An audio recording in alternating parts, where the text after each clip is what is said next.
Halo Moms and Bunda dimanapun Anda berada, salam jumpa kembali di Instagram kita Baby Professional Set dan juga YouTube kita di Baby Professional Set dan Facebook kita di Happy.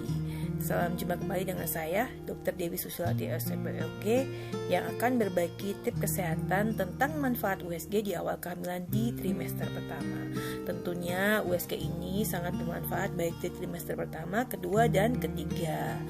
Baik Mam dan Bunda, untuk manfaat USG di awal kehamilan, kita ketahui bahwa kita bisa melihat kantong kehamilan yang pertama. Jadi kalau Mams dan Bunda baru telat haid beberapa hari atau mungkin baru 1 minggu, kemungkinan besar di USG tidak akan tampak kantong kehamilan karena untuk kantong kehamilan akan tampak di usia 4-5 minggu. Kemudian yang kedua adalah melihat fetal pool. Apa itu fetal pool?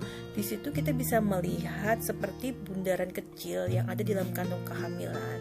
Jadi mulai terbentuk ya Mams. Biasanya fetal pool ini di usia 7 minggu itu bisa terjadi terlihat. Kemudian yang ketiga adalah melihat embrio. Embrio di sini kita bisa melihat calon kepala, calon perut, tangan, dan kaki.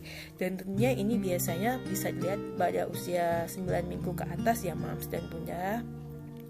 Yang keempat, melihat kelainan kehamilan. Nah, ini penting sekali karena dengan USG trimester pertama atau di awal kehamilan ini kita bisa melihat adanya kantong kehamilan atau hamil kantong kosong, disebut dengan bleated ovum ya Mams dan Bunda. Di sini kehamilan tidak terbentuk janinnya atau janinnya tidak terbentuk. Jadi sehingga dia itu hanya kantongnya saja yang tumbuh pada usia kehamilan 8 minggu ke atas, karena pada usia kehamilan 8 minggu harusnya sudah terbentuk embrio.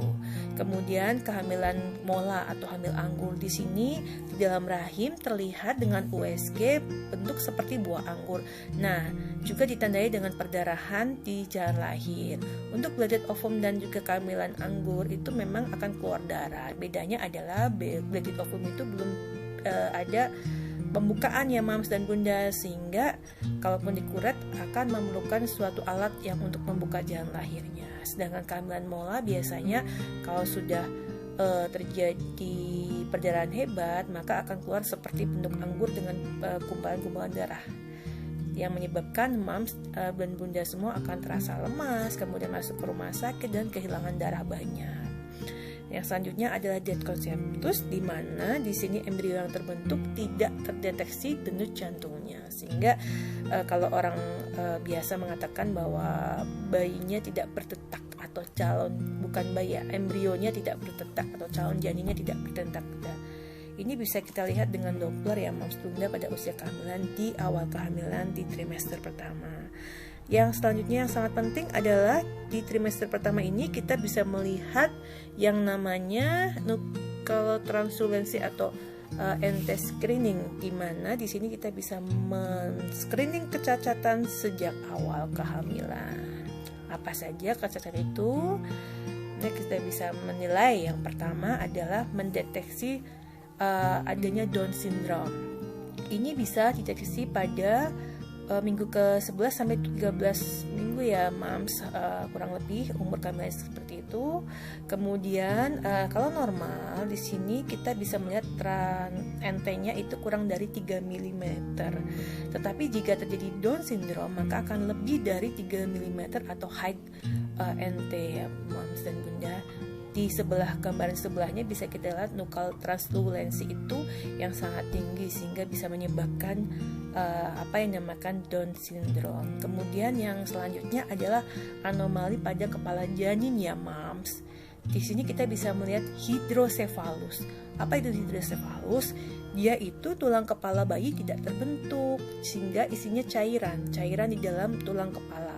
Sehingga kalau misalkan kehamilan ini diteruskan maka kepala bayi akan lebih besar ukurannya karena terisi oleh cairan di dalam otaknya.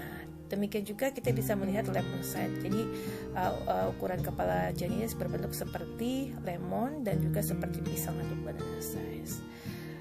Selanjutnya adalah bisa juga terbentuk adanya anencefal atau tulang tengkorak dari kepala janin itu tidak terbentuk, moms. Itu bisa dilihat di awal kehamilan. Jadi kita bisa melihat untuk menentukan tindakan selanjutnya, apakah kehamilan ini tetap dipertahankan atau dilakukan terminasi atau dilahirkan. Karena di sini terjadi kecacatan pada kepala janin. Selanjutnya adalah omphalocele ataupun kecacatan yang bisa kita lihat dari perut bayi, di mana ususnya terbuai keluar atau bagian dalam perut terbuai keluar tetapi masih ada selaput. Jadi seperti gumpalan balon terisi di dalamnya itu selaput tipis, di dalamnya itu ada usus-usus bagian janin ya, moms dan bunda. Tentunya hal ini sangat membuat kita prihatin karena di sini perlu dilakukan tindakan operatif pada bayi ini setelah melahirkan. Itu pun kalau bayi ini bisa bertahan.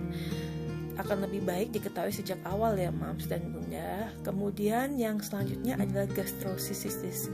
Apa itu gastrocystis? Seperti pada omphalocele, perbedaannya adalah pada gastrocystis di sini ususnya terbuai keluar atau berada di luar perut bayi tetapi tidak ada selaputnya ya, moms. Jadi sama-sama seperti omphalocele, hanya bedanya tidak ada selaputnya.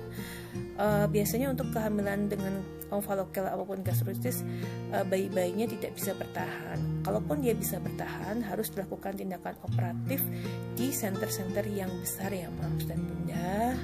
Baik, mom dan bunda, sekian dulu tips kesehatan dari saya. Semoga informasi ini bermanfaat dan tunggu tips kesehatan berikutnya tentang manfaat USG di trimester kedua kehamilan. See you. Wassalamualaikum warahmatullahi wabarakatuh.